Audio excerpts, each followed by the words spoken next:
Assalamualaikum warahmatullahi wabarakatuh. Perkenalkan, nama saya Eli Puspitarini dengan NIM T2019-7046. Nah, di sini saya sebagai perwakilan dari Tadris Matematika 2 angkatan 2019 akan menjelaskan tentang fungsi komposisi di mana untuk mengikuti lomba Aseoma tahun 2021, yaitu lomba mengajar. Selamat menikmati. Assalamualaikum warahmatullahi wabarakatuh. Nah, sebelum kita memulai pembelajaran pada siang hari ini, alangkah baiknya kita berdoa terlebih dahulu. Berdoa mulai. Berdoa selesai. Nah, sebelum memulai juga, kita jangan lupa untuk mengisi absensi di LMS yang telah disediakan ya. Nah, pada pagi hari ini kita itu akan belajar tentang fungsi. Sebelum kita belajar tentang fungsi komposisi dan inverse, kita harus mengingat-ingat terlebih dahulu nih apa yang kita pelajari kemarin. Yang kita pelajari kemarin adalah pertidaksamaan linear, di mana fungsi kita belajar itu adalah fungsi linear itu persamaan linear itu tidak akan lepas dari kehidupan kita sehari-hari. Dimana kalau kita belanja di pasar, dari sekumpulan barang belanjaan kita itu dapat menentukan suatu harganya secara satu persatu, padahal kita membeli barangnya itu sangat banyak. Nah, secara tidak langsung juga itu kita belajar tentang pertidaksamaan linear. Bagaimana? Apakah sudah paham? Kalau belum paham, kita buka lagi modul yang kemarin kita pelajari. Baik, jangan lupa kita buka dulu modul yang telah saya berikan. Setelah itu, mari kita sama-sama belajar tentang fungsi komposisi dan inverse. Apa gunanya fungsi dan inverse? Apa fungsi komposisi itu? Mari kita belajar terlebih dahulu. Ini dia.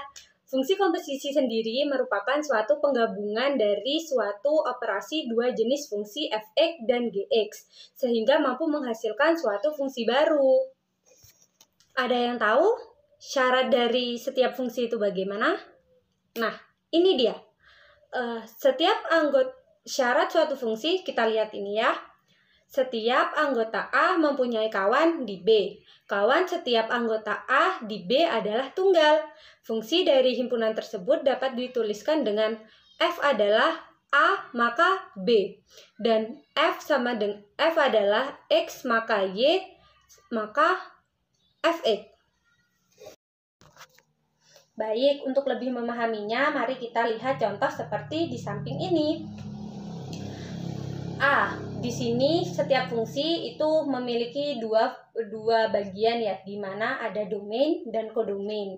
Ada daerah asal dan daerah kawan.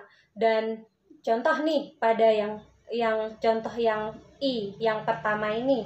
Contoh yang pertama, di mana bagian A atau domainnya di sini ada A, B, dan C. Dan pada B itu merupakan kodomain, itu terdapat 1, 2, 3, dan 4.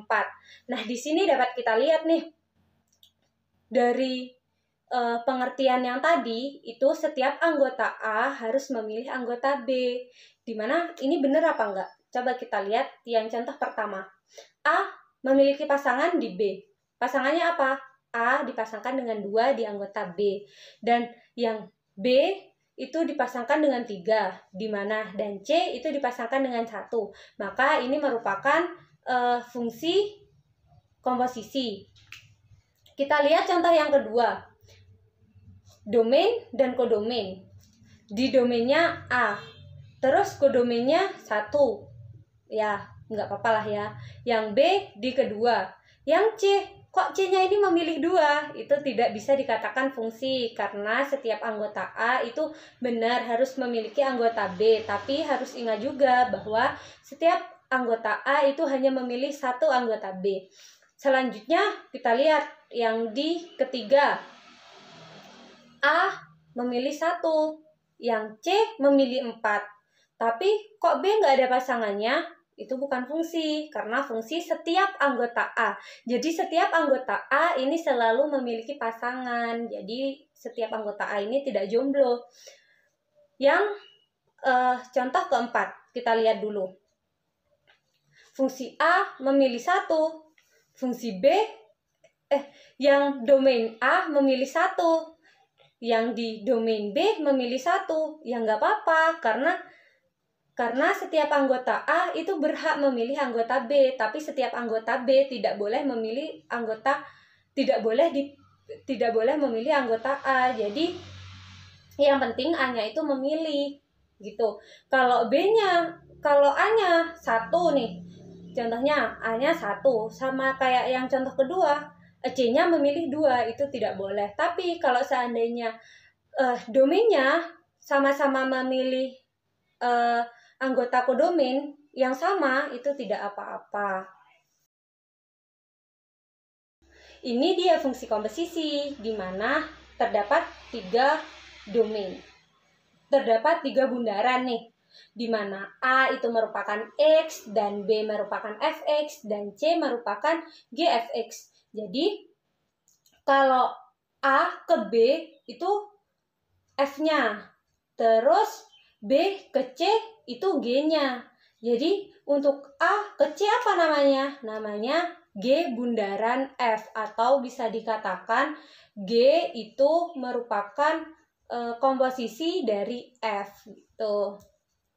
Dari fungsi di atas nih dapat kita definisikan, maka jika fungsi yang melibatkan fungsi F dan G bisa kita tulis sebagai berikut, di mana G bundaran F atau yang bulat itu bisa dibaca dengan bundaran atau komposisi, di mana G bundaran Fx itu sama dengan G yang X-nya itu diganti dengan Fx-nya itu.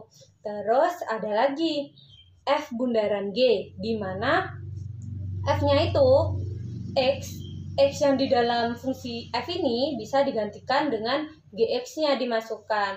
Nah, untuk mempermudah, mari kita lihat contoh selanjutnya. Ini terdapat contoh soal, di mana fungsi F, R menuju R, dan Y, R, maka R jika Fx sama dengan 3X min 2, dan X-nya sama dengan X per X min 1, maka yang ditanya ini inverse. F bundaran G, Gx adalah, kita cari F bundaran X-nya dulu, di mana F bundaran Gx sama dengan F Gx sama dengan F X per X min 1 sama dengan 3 kali X per X min 1 min 2. Di mana 3x per x min 1 dikurangi 2x min 1 per x min 1. Ini tinggal kita hitung aja ya. Berarti 3x minus 2x plus 2 per x min 1. Itu kalau kita mencari F bundaran Gx sama dengan 3x min 2x plus 2 per X min 1. Kalau kita nyari inverse-nya, tinggal kita balik aja. D-nya di A, A-nya di D. Jadi ini, itu rumus cepat ya. Kalau untuk mencarinya, lihat lagi di modulnya. Jadi untuk rumusnya adalah X plus 2 per X min. Sekian dari saya. Apabila ada yang kurang jelas dari penjelasan saya tadi, apabila ada pertanyaan yang kurang jelas, nanti bisa kita diskusikan lagi pada pertemuan berikutnya, atau bisa kita diskusikan lagi pada grup WhatsApp yang telah dibuat.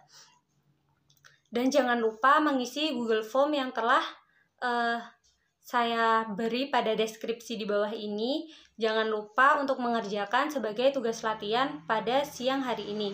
Sekian dari saya akhiri. Wassalamualaikum warahmatullahi wabarakatuh.